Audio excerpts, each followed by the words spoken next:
सूरसेन के कुंती नामक एक मित्र थे। वे निसंतान थे, अतः सूरसेन ने दत्तक विधि से उसे अपनी प्रथा नामक कन्या दे दी। उस कन्या का विवाह राजा पांडु के साथ हुआ। उसे धर्म द्वारा युधिष्ठिर, वायु द्वारा भीम और इंद्र द्वारा अर्जुन, ये 3 पुत्र हुए। इनसे पहले इसे अविवाहित अवस्था में भगवान सूर्य के द्वारा कर्ण नामक एक कामनकी पुत्र और हुआ था। इसकी माद्री नामक एक पत्नी थी। उसे अश्वनी कुमार द्वारा नकुल और सहदेव नामक पांडु के 2 पुत्र हुए। सूरसेन की दूसरी कन्या श्रुतदेवा का कारुष नरेश वृद्धधर्मा से विवाह हुआ। उससे दंतवक्र नामक महादित्य उत्पन्न हुआ। श्रुतकीर्ति को केकराज ने विवाह था। उससे केकई नरेश को संतर्दन आदि 5 पुत्र हुए। आजादी देवी से अवंती देशीय विंद और अनुविंद का जन्म हुआ। श्रुतसर्वा का भी चेदीराज दमघोष ने पाणी ग्रहण किया। उससे शिशुपाल का जन्म हुआ। पूर्व जन्म में यह अतिशय पराक्रमी हिरण्यकशिपु नामक दैत्यों का मूल पुरुष हुआ था, जिसे सकल लोक गुरु भगवान नरसिंह ने मारा था। तदंतर यह अक्षय वीर्य, शौर्य, संपत्ति और पराक्रम आदि गुणों से संपन्न तथा समस्त त्रिभुवन के स्वामी इंद्र के भी प्रभाव को दबाने वाला दशानन हुआ। स्वयं भगवान के हाथ से ही मारे जाने के पुण्य से प्राप्त हुए नाना भोगों को वह बहुत समय तक भोगते हुए अंत में राघव रूपधारी भगवान के ही द्वारा मारा गया। इसके बाद यह चेदीराज दमघोष का पुत्र शिशुपाल हुआ। शिशुपाल होने पर भी वह भूभार हरण के लिए अवतीर्ण हुए। भगवद अंश स्वरूप भगवान पुंडरीकाक्ष में अत्यंत द्वेष बुद्धि करने लगा। अंत में भगवान के हाथ से ही मारे जाने पर उस परमात्मा में ही मन लगे रहने के कारण सायुज्य मोक्ष प्राप्त किया। भगवान यदि प्रसन्न होते हैं तब जिस प्रकार यथेच्छ फल देते हैं, उसी प्रकार अप्रसन्न होकर मारने पर भी वे अनुपम दिव्यलोक की प्राप्ति कराते हैं। सतवत को भजन, भजमान, दिव्य, अंधक, दिवावृध, महाभोज और वर्षणी नामक पुत्र हुए।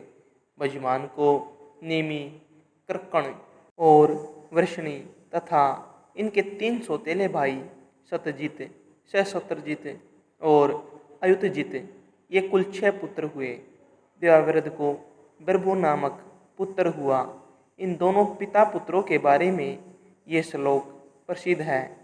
जैसा हमने दूर से सुना था, वैसा ही पास जाकर भी देखा। वास्तव में बिरभु मनुष्यों में श्रेष्ठ है और दिवावृध देवताओं के समान है। बिरभु और दिवावृध के बताए रास्ते पर चलने से 6074 मनुष्यों ने अमर पद प्राप्त किया था। महाभोज बड़ा धर्मात्मा था। उसकी संतान में भोजवंशी तथा मृत्तिकावरपुर निवासी मार्तिकावर नृपतिगण हुए। वृषणी के 2 पुत्र सुमित्र और युधाजित हुए।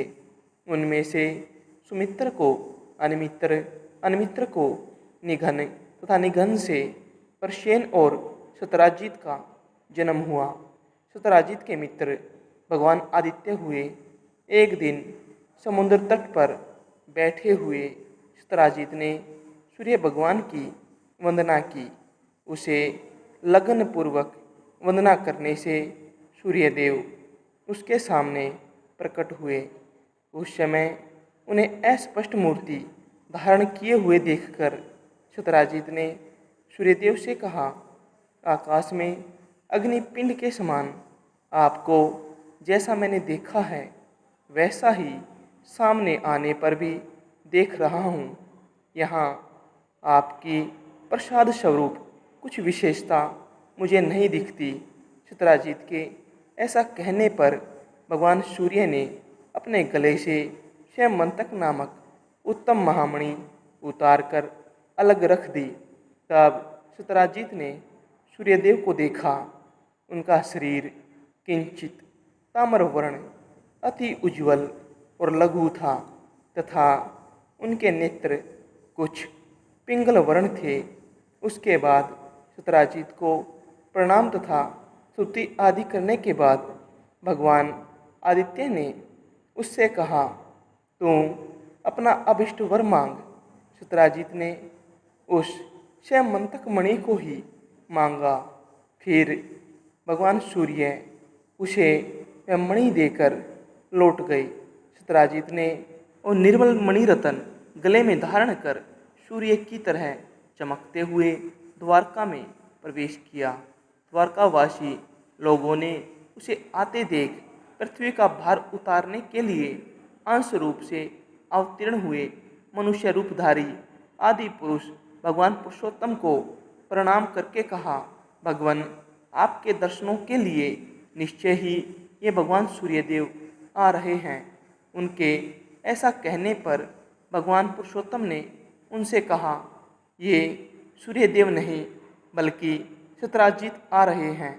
ये सूर्य भगवान से प्राप्त हुई स्वयंवंतक नामक महामणि को धारण कर यहाँ आ रहे हैं। तुम लोग अब विश्वस्त होकर इसे देखो। भगवान के ऐसा कहने पर द्वारकावासी उसे देखने लगे। फिर सत्यराजीत ने ओ स्वयंवंतक मणि अपने घर में रख दी। वह मणि प्रतिदिन 8 बार सोना देती थी। उसके प्रभाव से संपूर्ण राष्ट्र में रोग, अनावृष्टि तथा सर्प, अग्नि, चोर या दुर्भिक्षी आदि का भय नहीं रहता था। भगवान अच्युत को भी ऐसी इच्छा हुई कि ये दिव्य रतन तो राजा उग्रसेन के योग्य है, किंतु जातीय विद्रोह के भय से समर्थ होते हुए भी उन्होंने उसे छीना नहीं। सत्यराजीत को जब ये आभास हुआ कि भगवान मुझसे इस रतन को मांगने वाले हैं, तब उसने लोभवश वह मणि अपने भाई प्रसेन को दे दी, किंतु इस बात को न जानते हुए कि पवित्रता पूर्वक धारण करने से तो ये मणि सुवर्ण दान आदि अनेक गुण प्रकट करती है, लेकिन अशुद्ध अवस्था में धारण करने से घातक हो जाती है। प्रसेन उसे अपने गले में बांधे हुए घोड़े पर चढ़कर मरघ्या यानी शिकार के लिए वन में चला गया। वहाँ उसे एक शेर ने मार डाला। जब वह शेर घोड़ सहित सत्यराजीत को मारकर उस निर्मल मणि को अपने मुंह में लेकर चलने को जैसे ही तैयार हुआ, तभी रक्षराज जाम्बवान ने उस शेर को मार डाला। उसके बाद उस निर्मल मणिरत्न को लेकर जाम्बवान अपनी गुफा में आया और अपने बच्चे को खिलौने के तौर पर वो मणि दे दी। प्रसेन के न लौटने पर सब यादवों में आपस में ये कानाफूसी होने लगी कि श्री कृष्ण इस मणिरत्न को लेना चाहते थे, इसलिए इन्होंने उस मणि को छुपा लिया है। निश्चय यह उन्हीं का काम है।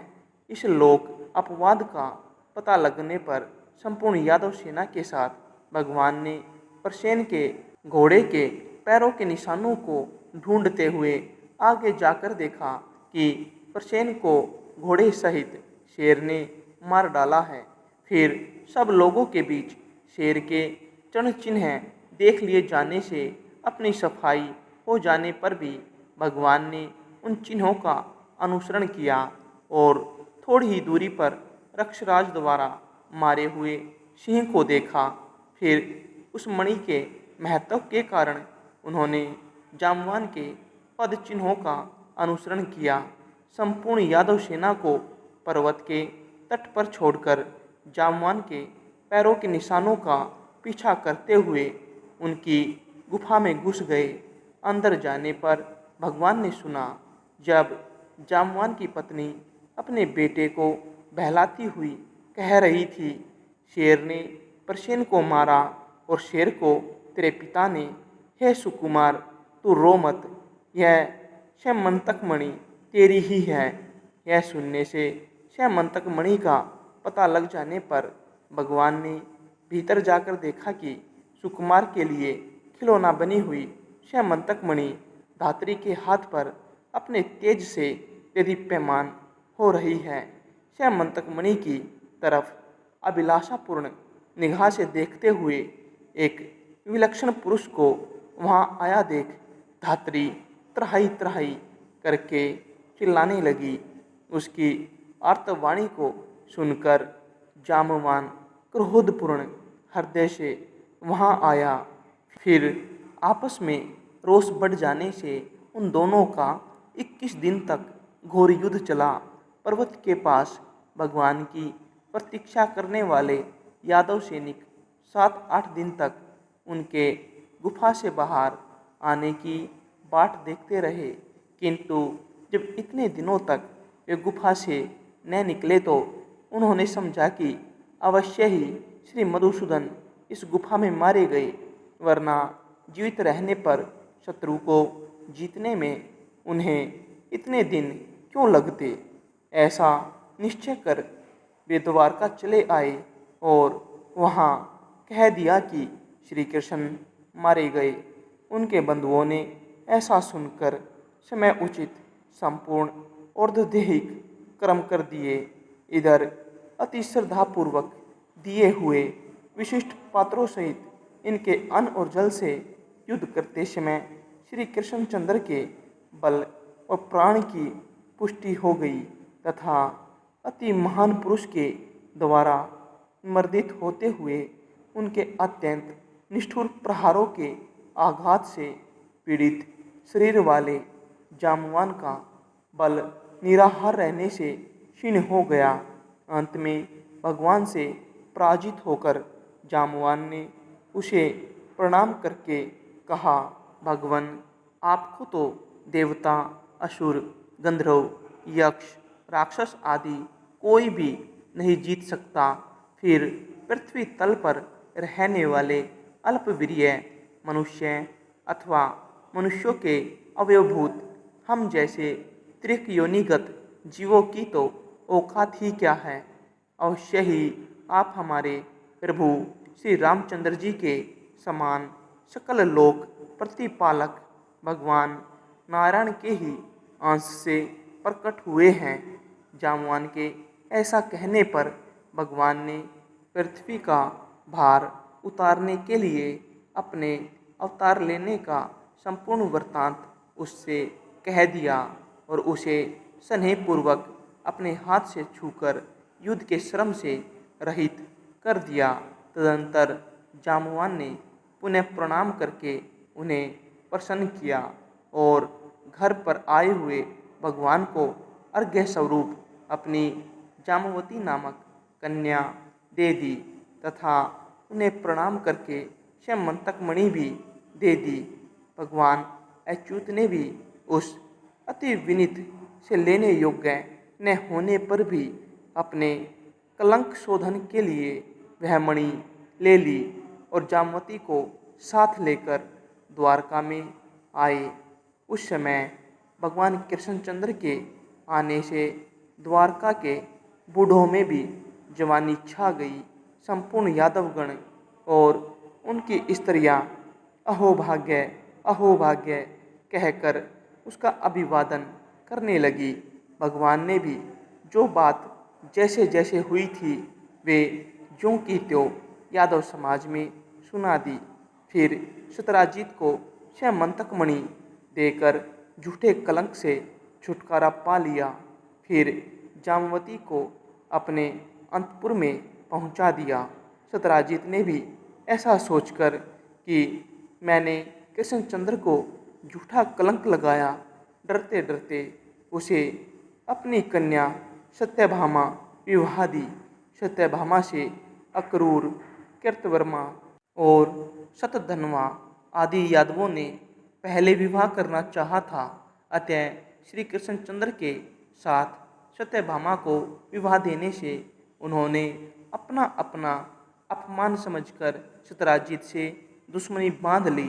फिर अक्रूर और कृतवर्मा ने शतधन्वा से कहा, ये सत्यराजीत बड़ा ही दुष्ट है। देखो, इसने हमारे और आपके मांगने पर हम लोगों को कुछ भी न समझकर अपनी कन्या सत्यभामा कृष्णचंद्र को दे दी। अतः अब इसका जिंदा रहना ठीक नहीं। इसको मारकर आप श्यामंतक मणि क्यों नहीं ले लेते हैं? यदि श्री कृष्ण आपसे किसी प्रकार का विरोध करेंगे तब हम आपका साथ देंगे। उनके ऐसा कहने पर शतधन्वा ने कहा, ठीक है, ऐसा ही करेंगे। इसी दौरान पांडवों को लाक्षागृह में जलने पर असलियत को जानते हुए भी भगवान कृष्णचंद्र दुर्योधन के प्रयास को ठंडा करने के उद्देश्य से कुल उचित कर्म करने के लिए वारणावत नगर चले गए। उनके चले जाने पर शतधन्वा ने सोते हुए सत्यराजीत को मारकर वह मणि ले ली। पिता के वध से क्रोधित हुई सत्यभामा तुरंत ही रथ पर चढ़कर वारणावत नगर में पहुंचकर भगवान कृष्ण से बोली, भगवान, पिताजी ने मुझे आपके कर कमलों में सौंप दिया। इस बात को सहन न कर सकने के कारण शतधन्वा ने मेरे पिताजी को मार दिया है और उस श्यामंतक मणि को ले लिया है, जिसके प्रकाश से संपूर्ण त्रिलोकी अंधकार शून्य हो जाएगी। इसमें आपका ही अपमान है, इसलिए सब बातों का विचार करके जैसा उचित समझे करे। सत्यभामा के ऐसा कहने पर भगवान श्री कृष्ण ने मन ही मन प्रसन्न होने पर भी क्रोध से आंखें लाल करके कहा, सत्य, अवश्य इसमें मेरी ही हंसी है। उस दुरात्मा के इस कृतक्रम को मैं सहन नहीं कर सकता, क्योंकि यदि ऊंचे वृक्ष का उल्लंघन न किया जा सके तो उस पर घोंसला बनाकर रहने वाले पक्षियों को नहीं मारा जाता। अर्थात बड़े आदमियों का सामना न कर पाने पर उनके आश्रितों को नहीं दबाना चाहिए। इसलिए अब तुझे मेरे सामने इन शोक प्रेरित वाक्यों को कहने की कोई आवश्यकता नहीं है। तुम रोना धोना छोड़ो, मैं इसका भली प्रकार बदला ले लूँगा। सत्यभामा को ऐसा कहकर भगवान वासुदेव ने द्वारका में आकर अपने भाई श्री बलदेव जी से अकेले में कहा, वन में आखेट के लिए गए हुए प्रसेन को तो सिंह ने मार दिया था, अब शतधन्वा ने सत्यराजीत को भी मार दिया है। इस तरह उन दोनों के मारे जाने पर श्यामंतक मणि पर हम दोनों का बराबर का अधिकार होगा। इसलिए उठिए और रथ पर चढ़कर शतधन्वा के मारने का प्रयत्न कीजिए। कृष्णचंद्र की इस राय को बलदेव ने स्वीकार कर लिया। कृष्ण और बलदेव को अपने वध के लिए उद्यत जान शतधन्वा ने कृतवर्मा के पास जाकर मदद मांगी। तब कृतवर्मा ने शतधन्वा से कहा, मैं बलदेव और वासुदेव से विरोध करने में समर्थ नहीं हूँ। उसके ऐसा कहने पर शतधन्वा ने अक्रूर से सहायता मांगी। तब अक्रूर ने भी कहा, जो अपने पाद प्रहार से त्रिलोकी को कपा देते हैं, देवशत्रु असुरगण की स्त्रियों को वेद-वेदान देते हैं तथा अति प्रबल शत्रु सेना से भी जिनका चक्र अप्रतिहत रहता है, उस चक्रधारी भगवान वासुदेव से तथा जो अपने मद उन्मत्त नैनोनिखी चितवन से सबका दमन करने वाले और भयंकर शत्रु समूह रूप हाथियों को खींचने के लिए अखंड महिमाशाली प्रचंड हल धारण करने वाला है, उस श्री हलधर से युद्ध करने में निखिल लोक वंदनीय देवगणों में भी कोई समर्थ नहीं है। फिर मेरी तो औकात ही क्या है, इसलिए तुम किसी दूसरे की शरण लो। अक्रूर के ऐसा कहने पर शतधन्वा ने कहा, ठीक है, यदि मेरी रक्षा करने में आप खुद को सर्वथा असमर्थ समझते हैं, तो मैं आपको ये मणि देता हूँ, आप इसकी रक्षा कीजिए। तब अक्रूर ने शर्त रखी कि मैं इसे तभी ले सकता हूँ जब तुम अपने जीते जी किसी से इसका जिक्र न करोगे। सद्दनवा ने शर्त मान ली। फिर अक्रूर ने वो मणि अपने पास रख ली। सद्दनवा मणि अक्रूर को देकर 100 योजन दौड़ने वाली एक अत्यंत वेगवती घोड़ी पर चढ़कर भागा। शिव्य, सुग्रीव, मेघपुष्प तथा बलाहक नामक 4 घोड़ों वाले रथ पर चढ़कर बलदेव और वासुदेव ने भी उसका पीछा किया। 100 योजन मार्ग पार कर जाने पर घोड़ी को और आगे ले जाने से उस घोड़ी ने मिथिला देश के वन में प्राण छोड़ दिए। तब सद्दनवा पैदल दौड़ने लगा। उस समय श्री कृष्णचंद्र ने बलभद्र से कहा, आप अभी रथ में ही रहिए, मैं इस पैदल दौड़ते हुए दुराचारी को इसका पीछा करके मार डालता हूँ। यहाँ घोड़ी को मरा देखने से घोड़े भयभीत हो रहे हैं, इसलिए आप इन्हें और आगे न बढ़ाइएगा। तब बलदेव रथ में ही बैठे रहे। कृष्णचंद्र ने 2 कोस तक पीछा करके अपना चक्र फेंककर सद्दनवा का सिर काट डाला।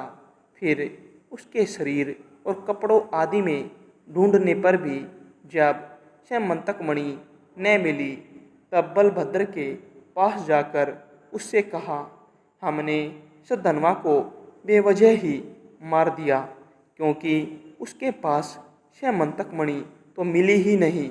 यह सुनकर बलदेव ने ऐसा समझकर कि श्री कृष्णचंद्र उस मणि को छिपाने के लिए ही ऐसी बातें बना रहे हैं, क्रोधपूर्वक भगवान वासुदेव से कहा, तुमको धिक्कार है, तुम बड़े ही अर्थलोलुप हो। भाई होने के नाते मैं तुम्हें क्षमा कर देता हूँ। तुम्हारा रास्ता खुला हुआ है, तुम खुशी से जा सकते हो। अब मुझे द्वारका से, तुमसे अथवा और सब सगे संबंधियों से कोई लेना देना नहीं है।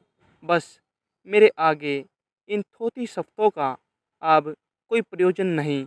इस तरह कृष्ण की बात को काटकर बहुत मनाने पर भी बलदेव वहाँ न रुके और विधेयनगर चले गए। विधेयनगर में पहुँचने पर राजा जनक उसे अर्घ्य देकर अपने घर ले आए। फिर बलदेव वहीं रहने लगे। उधर भगवान वासुदेव द्वारका में चले आए।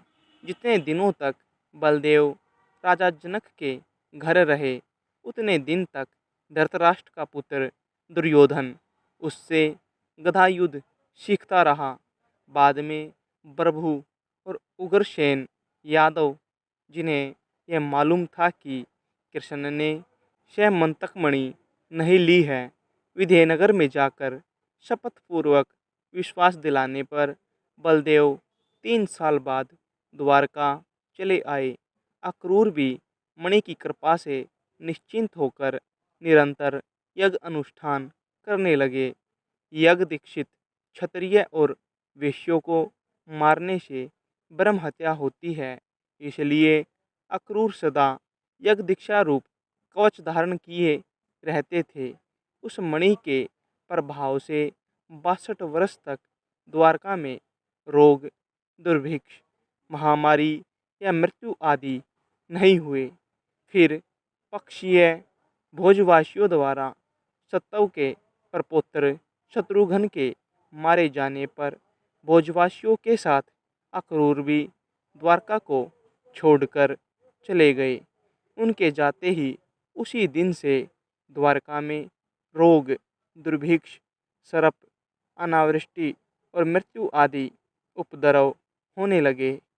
तब गरुड़ध्वज भगवान कृष्ण, बलभद्र और उग्रसेन आदि यदुवंशियों के साथ मिलकर सलाह करने लगे, इसका क्या कारण है जो एक साथ ही इतने उपद्रवों का आगमन हुआ।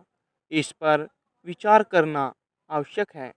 उनके ऐसा कहने पर अंधक नामक एक वृद्ध यादव ने कहा, अक्रूर के पिता शवफलक जहाँ जहाँ रहते थे वहाँ वहाँ दुर्भिक्ष, महामारी और अनावृष्टि आदि उपद्रव कभी नहीं होते थे।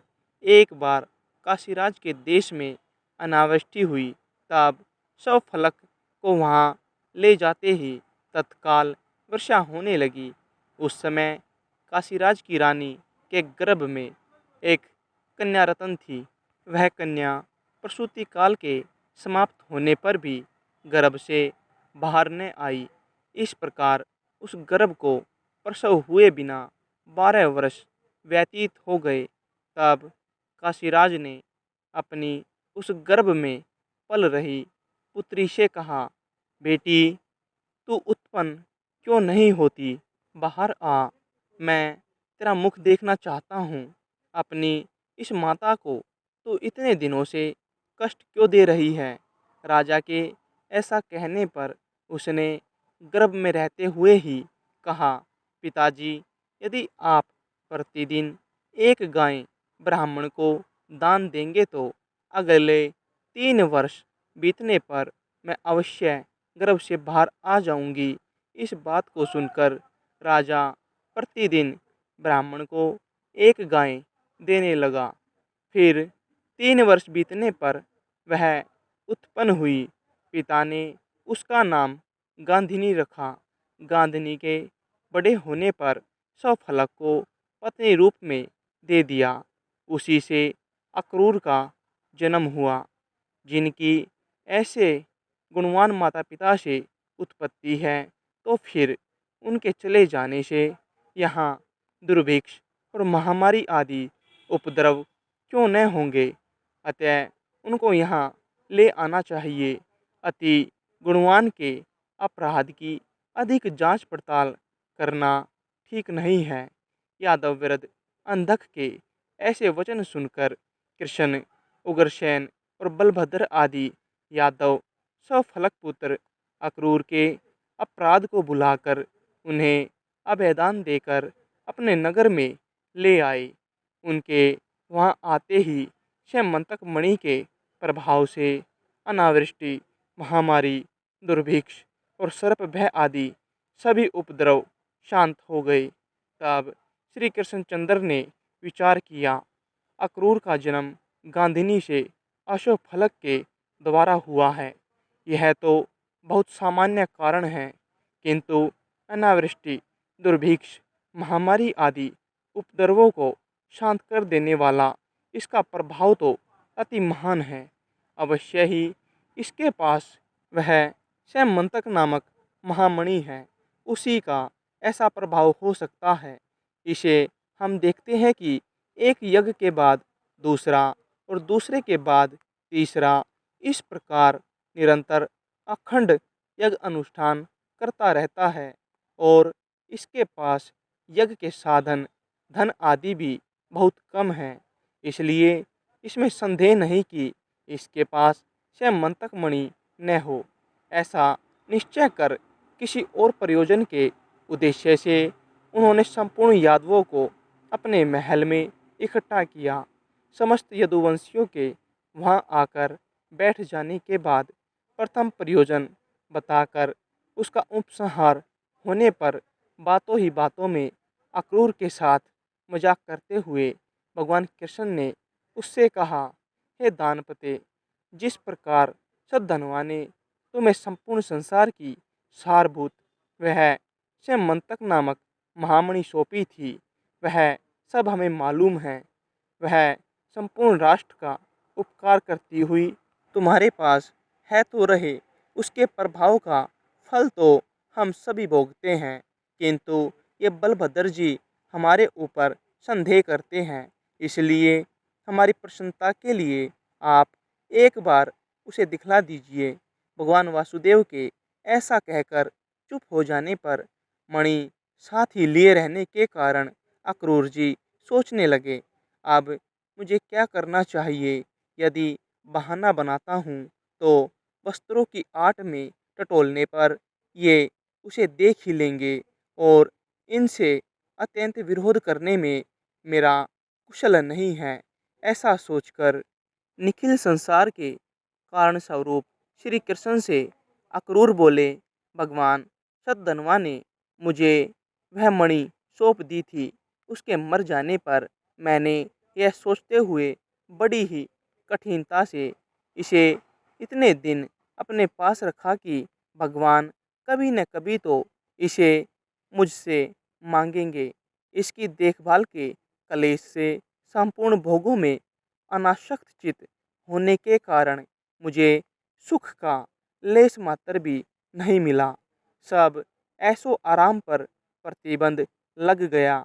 आपको परेशान करना चाहा नहीं, इसलिए आपसे इसे छुपा कर रखा। अब लीजिए, आपकी वो स्यमंतक मणि ये रही, आप जिसको चाहे उसे दीजिए। तब अक्रूर ने अपनी आंट में छुपाई हुई वो स्यमंतक मणि निकाल कर यादव समाज में रख दी। उसके रखते ही वह संपूर्ण स्थान उसकी तीव्र कांति से दीप्यमान होने लगा। तब अक्रूर ने कहा, मुझे यह मणि सद्धनवा ने दी थी, यह जिसकी हो वो इसे ले ले। उसे देखकर बलभद्र ने कृष्ण के बराबर का हकदार हूँ ऐसा कहकर मणि को खुद लेना चाहा। फिर सत्यभामा ने कहा, ये मेरे पिता की संपत्ति है, इसलिए इस पर मेरा अधिकार है, इसे मैं लूँगी। बलभद्र और सत्यभामा की हरकतें देखकर कृष्णचंद्र ने खुद को बैल और पहिए के बीच में आए हुए जीव के समान दोनों ओर से संकटग्रस्त देखा। फिर समस्त यादवों के सामने कृष्ण अक्रूर से बोले, इस मणिरत्न को मैंने अपनी सफाई पेश कराने के लिए ही इन यादवों को दिखवाया है।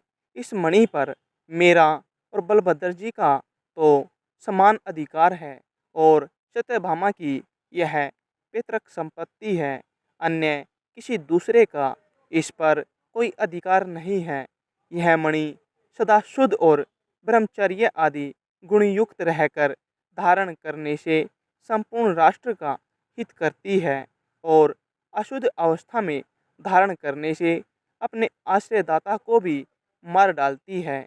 मेरी 16,000 स्त्रियां हैं, इसलिए मैं इसे धारण करने में समर्थ नहीं हूँ और सत्यभामा मेरी पत्नी है, इसलिए वो भी इसे धारण करने में समर्थ नहीं है। आर्य बलभद्र को भी इसके कारण मदिरापान आदि संपूर्ण भोगों को त्यागना पड़ेगा। इसलिए हे दानपते, ये यादवगण, बलभद्र जी, मैं और सत्यभामा सब मिलकर आपसे प्रार्थना करते हैं कि इसे धारण करने में आप ही समर्थ हैं। आपके धारण करने से यह संपूर्ण राष्ट्र का हित करेगी, इसलिए संपूर्ण राष्ट्र के मंगल के लिए आप ही इसे पहले की तरह धारण कीजिए। भगवान के ऐसा कहने पर दानपति अक्रूर तब से सबके सामने उस अति देदीप्यमान मणि को अपने गले में धारण कर सूर्य के समान किरण जाल से युक्त होकर विचरने लगे। भगवान के मिथ्या कलंक शोधन रूप इस प्रसंग का जो कोई स्मरण करेगा, उसे कभी थोड़ा सा भी मिथ्या कलंक न लगेगा। उसकी समस्त इंद्रियां समर्थ रहेगी तथा वह समस्त पापों से मुक्त हो जाएगा।